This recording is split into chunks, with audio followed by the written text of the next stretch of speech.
I got so motherfucking design on right now. Bring it down, bring it down, bring it down. I got 3 old guys on the block. Minta bantuannya, kelas ini akan saya setting menjadi kelas 11 IPS. Assalamualaikum warahmatullahi wabarakatuh. Waalaikumsalam warahmatullahi wabarakatuh. Oke, sebelum memulai pelajaran hari ini, ketua kelas bisa memimpin doa dulu. Siapa ketua kelasnya? Mbak Fia. Oke, Mbak Fia, silahkan dipimpin dulu.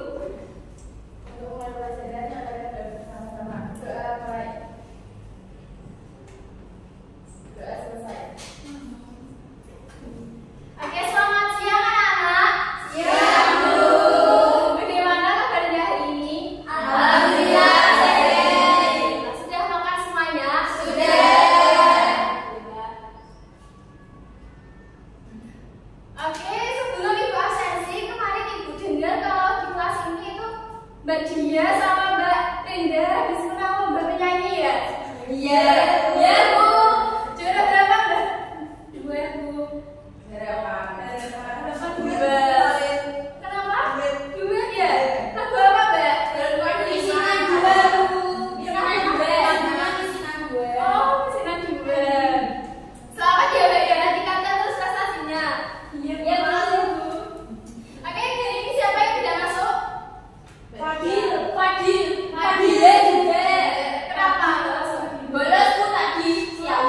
Besok kalau masuk suruh hubungi Ibu ya. Iya, Bu. Saya suruh datang rumah Ibu. Iya, nggak apa-apa. Oke, jadi hari ini Ibu akan memberikan layanan dari bimbingan kelompok, yaitu adalah teknik ekspositori.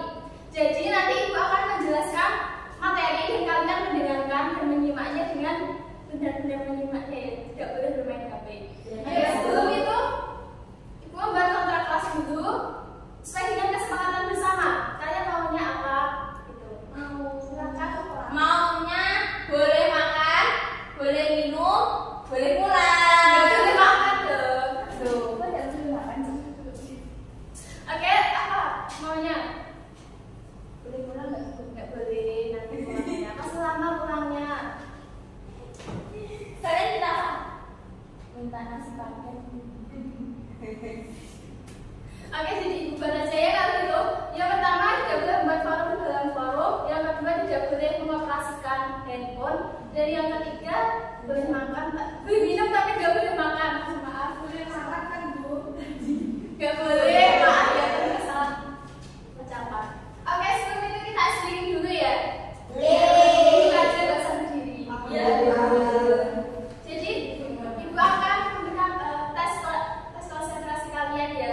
Nanti kalau kita bermain berhitung kombinasi. Kalau angka 1 tetap 1. Kalau 2 bertepuk 2 kali. 2. Kalau 3 bilang semangat gitu. Bisa nggak? Paham? Paham. Coba dulu ya, kita dulu Mbak Nina. 1. 3.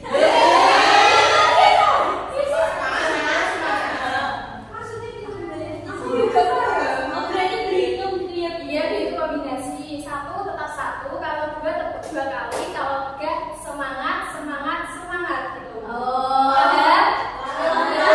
Kalau 4 dia kan satu biasa aja. Nanti diulangi lagi. Mbak Tina silakan. 1. Semangat. 1. Semangat. 1. 1. Oke. Sudah konsentrasi semuanya ya? Sudah. Oke, langsung ke materi ya. Oke, Bu.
menyebutkan beberapa sumber konflik yang mungkin terjadi, yaitu kompetisi, dominasi, kegagalan, dan provokasi. Oke, yang pertama adalah kompetisi, yaitu merupakan di mana ada salah satu pihak yang berusaha memperoleh sesuatu itu dengan mengorbankan orang lain. Misalnya nih, seperti contoh, Mbak Gila sama Mbak Elia memperebutkan juara 1 di kelas. Nah, mereka itu kan bersaing, gitu kan? Bersaingnya itu secara tidak sehat itu dapat menimbulkan konflik. Yang kedua adalah dominasi. Ini tuh terjadi di mana di satu kelas itu ada satu orang yang mendominasi kelas. Ketika misal ada suatu keputusan, dia itu ingin menang sendiri gitu. Pokoknya harus dia, semua satu kelas itu harus mendukung pada dia. Keputusan ada di tangan dia. Jadi kita seperti itu. Yang ketiga adalah kegagalan. Ini terjadi di mana ada individu yang berusaha untuk menyalahkan orang lain jika tujuan bersama itu tidak tercapai. Misalkan di suatu kelas ada tugas kelompok, nah kelompok tersebut ada satu siswa yang tidak mau mengerjakan tugas. Nah itu mereka dari yang kelompok lain itu menyalahkan satu anak ini karena tugasnya kan nggak selesai, sedangkan semuanya sudah mengumpulkan. Dan yang keempat adalah provokasi, di mana ini ada salah satu pihak yang menyinggung perasaan orang lain. Selanjutnya adalah faktor penyebab konflik antar teman sebaya. Di sini ada dua faktor, yaitu faktor internal dan faktor eksternal. Faktor internal di sini yang pertama adalah mudah tersinggung, yang kedua adalah gangguan pengamatan dan tanggapan. Gangguan pengamatan di sini itu seperti contoh, kita memandang orang lain itu negatif, tidak bisa memandang orang lain itu dengan yang positif gitu. Selanjutnya yang ketiga adalah gangguan cara berpikir, dan yang keempat adalah gangguan emosional atau perasaan.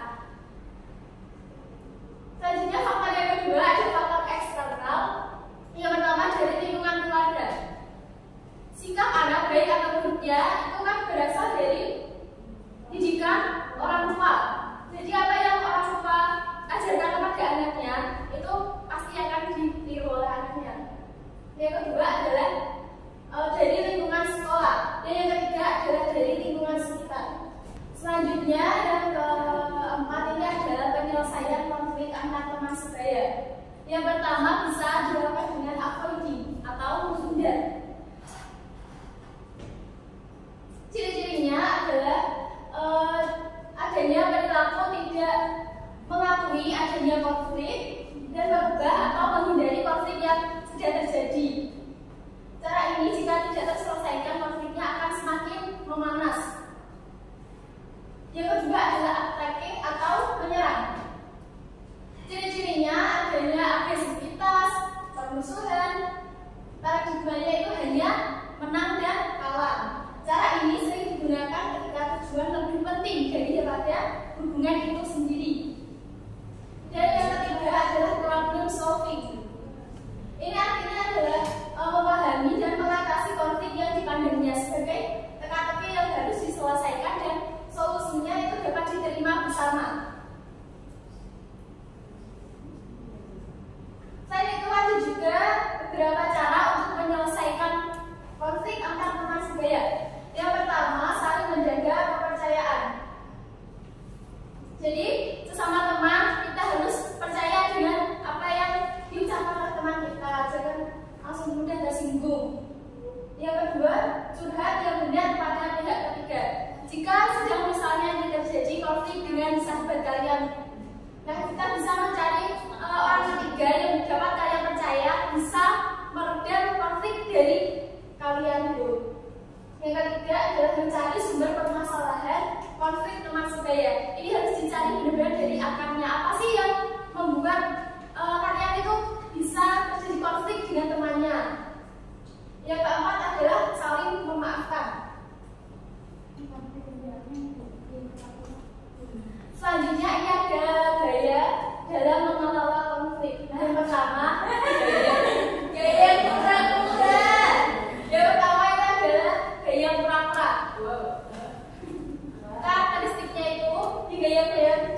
sebaya.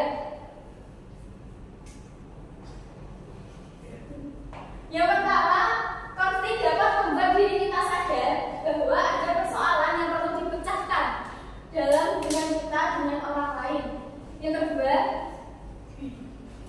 konflik dapat menyadarkan dan mendorong kita untuk melakukan perubahan-perubahan yang ada di dalam diri kita. Yang ketiga, konflik dapat menimbulkan dorongan dalam diri kita untuk memecahkan persoalan yang selama ini tidak jelas kita sadari atau bahkan kita pendam. Dan yang keempat adalah konflik dapat membimbing ke arah tercapainya keputusan-keputusan bersama secara matang, lebih matang dan bermutu. Yang kelima adalah konflik dapat menjadikan kita sadar tentang siapa kita atau seperti apa diri kita sesungguhnya. Dan yang terakhir, konflik dapat mempererat dan memperkaya hubungan. Oke, materi hari ini telah selesai. Apa ada yang mau bertanya?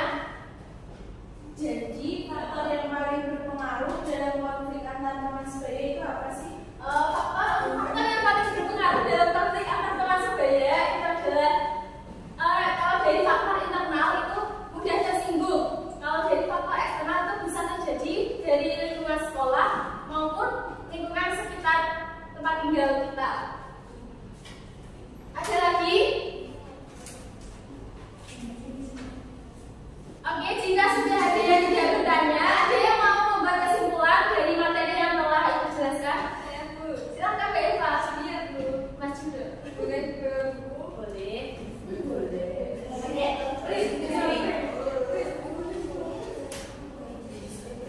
Kesimpulan dari materi yang dijelaskan oleh Bu Rista, konflik adalah situasi di mana setiap dua orang atau kelompok tidak setuju dengan situasi-situasi yang keadaannya bersifat antagonis. Sedangkan konflik teman sebaya adalah konflik yang terjadi pada teman sebaya dikatakan kompetisi, provokasi, dan salah paham sebagai bentuk upaya pertahanan dari stimulus yang dianggap mengancam. Ada beberapa sumber konflik yang telah dijelaskan, yaitu kompetisi, dominasi, kegagalan, dan provokasi. Faktor penyebab konflik ada dua, yaitu faktor internal dan eksternal. Faktor internal meliputi mudah tersinggung, gangguan pengamatan dan tanggapan, gangguan cara berpikir, dan gangguan perasaan. Sedangkan faktor eksternalnya adalah lingkungan keluarga, sekolah, dan lingkungan sekitar. Ada beberapa cara untuk menyelesaikan konflik antar teman sebaya, seperti saling menjaga dan kepercayaan, curhat yang benar pada pihak ketiga, mencari sumber permasalahan konflik teman sebaya, dan saling memaafkan. Itu. Oke, terima kasih Mbak Eva. Tepuk tangan untuk Mbak Eva. Oke, materi hari ini telah selesai. Ketua kelas menutup dengan doa. Silakan Mbak Fia.